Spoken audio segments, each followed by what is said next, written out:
Alors bonjour tout le monde, les élèves du cours de français. Tel que promis, je vais vous montrer un autre exemple d'analyse des éléments essentiels d'un texte argumentatif. Alors, je l'ai ici à l'écran. Vous voyez déjà que j'ai mis en couleur, dans des couleurs différentes, tous les aspects que j'ai retrouvés dans ce texte-là, qui correspond à la liste que je vous ai donnée dans le site web. Vous savez, la liste où, pour ceux qui veulent faire l'exercice, avec tous les textes que je vous ai donnés, il y en a 5 ou 6, c'est d'essayer de trouver le plus d'éléments possible. Soit au niveau du plan d'un texte argumentatif, au niveau des idées, des exemples, et des organisateurs textuels et des marqueurs de relation. Alors, on commence. C'est un exemple, c'est pas parfait. Et en passant, ça se peut que dans les textes que je vous ai donnés, il n'y ait pas tous les éléments que je vous demande de trouver. Tu sais, le but de toutes ces activités-là, ces exercices-là, c'est tout simplement de vous pratiquer, de faire votre possible et de lire différents exemples de textes qui peuvent peut-être vous donner des idées quand vous allez écrire votre texte à vous. Donc ici, le texte, le sujet, c'est l'Internet et les nouveaux moyens de communication. Alors, ici, ce que j'ai souligné en vert, l'introduction, évidemment, c'est le sujet amené. Donc, dans le sujet amené, ici, l'auteur parle de l'autoroute électronique, okay, qui est de plus en plus populaire. Ça veut dire l'Internet. Et ici, premier marqueur de relation. En fait, tous les mots qui sont, ou groupes de mots qui sont en rouge, ce sont les marqueurs de relation ou les organisateurs textuels. Là, je vous le dis tout de suite, il y a des listes de marqueurs de relation que vous pouvez trouver. Je vais vous en donner aussi. Mais parfois, un marqueur de relation, ça peut être un groupe de mots, tout simplement. Comme ici, malgré cela. Donc, par exemple, ce marqueur-là fait le lien entre sa phrase du sujet amené et le sujet posé que j'ai mis en bleu ici. Okay? Donc, ça dit que c'est très populaire, l'Internet, de plus en plus populaire, mais, malgré cela, il y a encore des gens qui refusent d'utiliser cette technologie-là. Et là, ensuite, la phrase qui est en mauve ici, c'est la thèse, c'est l'opinion.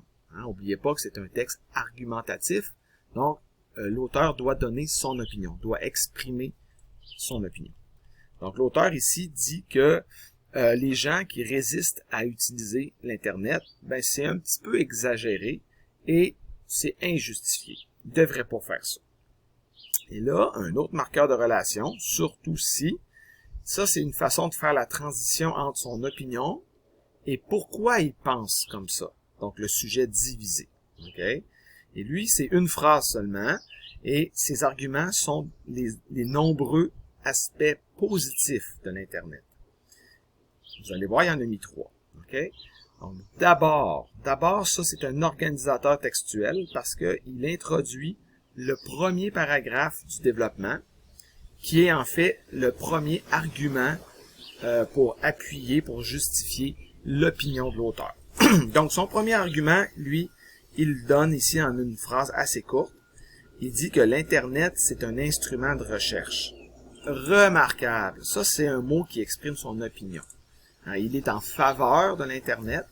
Il dit que un argument pour être en faveur de l'Internet, c'est que c'est a great search engine. En effet, ça c'est un autre marqueur de relation qui amène une autre phrase pour un petit peu donner la démonstration de comment c'est un instrument de recherche remarquable. C'est un peu un exemple. He's kind of showing, this is how it's a great search engine. Donc le marqueur de relation, en effet, c'est in effect, here's how it's a great search engine. Donc lui il dit en quelques minutes seulement, l'utilisateur de l'autoroute électronique accède à une banque de données parmi les plus riches qui soient. Donc, il dit que tu as accès à plein d'informations en quelques minutes seulement. Deuxième paragraphe, donc deuxième argument du développement. Ensuite, ça c'est notre organisateur textuel qui introduit le deuxième argument. Vous savez, ça aurait pu être, pour d'abord, ça aurait pu être premièrement. Pour ensuite, ça aurait pu être deuxièmement. Il y a différentes sortes d'organisateurs textuels. Il faut juste mettre le bon. Ici, on commence pas, on est en deuxième, donc ensuite veut dire after the first one. Donc, son deuxième argument, lui, il trouve que la toile, hein, qui est un synonyme de l'Internet, c'est un outil de communication d'une rare efficacité. Ça, c'est he's expressing his opinion in there, ok? Et son argument, c'est que it's a great communication tool. Grâce au, c'est un petit peu un autre marqueur de relation, comme en effet, qui lui permet de montrer, un peu un exemple, de montrer comment c'est un outil de communication efficace. Alors, il parle ici du courrier électronique, hein, email, qui rend le monde entier, la planète, qui le transforme en petit village. Ainsi, ça c'est encore une fois une façon d'expliquer ce qu'il vient juste de dire. C'est-à-dire, il va expliquer comment le email rend le monde comme un petit village. Il donne un exemple, en fait. Hein, il dit des individus se trouvant dans des coins complètement opposés du globe peuvent communiquer rapidement et facilement. D'accord? Et là, ici, il a un troisième paragraphe. Vous, pour votre examen l'année prochaine, en 11e année, ou pour les secondaires 5 qui auraient eu l'examen, on vous demande juste d'avoir 2 arguments pour appuyer ce que vous pensez.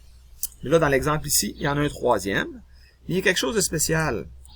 La partie que j'ai mis en brun ici, ok, qui commence avec l'organisateur textuel « certes », c'est ce qu'on appelle un contre-argument. It's a counter-argument. L'auteur, ce qu'il fait, ok, c'est une stratégie, il amène un peu un argument contraire à son opinion, ok, mais à la fin de son paragraphe, avec le cependant, il amène son dernier argument pour montrer que c'est encore plus fort que le contre-argument. C'est une stratégie pour convaincre, ok. C'est comme dire, je sais, il y en a qui vont me dire ce désavantage-là de l'Internet, mais, cependant, l'avantage est encore plus fort. Okay? Donc, son contre-argument ici, il dit qu'il y a des gens qui utilisent Internet, mais qui abusent de l'Internet. Ils passent trop de temps sur ça, donc c'est pas positif pour eux. Cependant, hein, donc ça c'est l'argument qui vient détruire ce contre-argument-là, les avantages positifs sont bien plus grands que les désavantages. OK? Alors, à la suite de ça, on arrive à une petite conclusion qu'il a écrite. Elle est très courte, mais elle est bien construite. Donc, l'organisateur textuel pour la conclusion ici, c'est « en somme hein, », mais ça aurait pu être « en conclusion »,« en guise de conclusion »,« finalement », pour conclure. Hein, vous avez plein de choix. Alors, la phrase en bleu, c'est un petit peu un rappel, c'est juste une phrase, mais c'est très efficace. C'est un rappel de son opinion avec le mot « merveilleux ». Ça, c'est une façon de dire, lui, il est en faveur de l'Internet. Et il rappelle ses arguments. En fait, du premier et deuxième paragraphe du développement. C'est-à-dire, c'est un super outil d'information et de communication. OK? Et dans sa phrase finale, qui est l'ouverture, il fait un rappel de son dernier argument qui venait détruire le désavantage de l'Internet. Il dit, pourvu qu'on use l'Internet avec modération, en profitant des avantages, des points positifs que l'Internet peut nous donner. Donc, c'est comme dire, yeah, I know that there's some abuse, but as long as you use it with moderation and you use its good aspect, this is a great thing, the Internet. Et voilà, ça termine son texte, qui est quand même assez court, mais qui est très, très bien fait.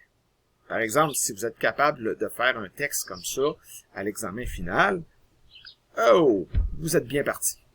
C'est bon tout le monde? Alors j'espère que ça vous aide. Et la semaine prochaine, je vais essayer de vous faire une autre vidéo comme ça. Sur un autre texte pour vous montrer des exemples. D'accord? Alors, je vous souhaite une bonne fin de semaine, une bonne semaine et à bientôt.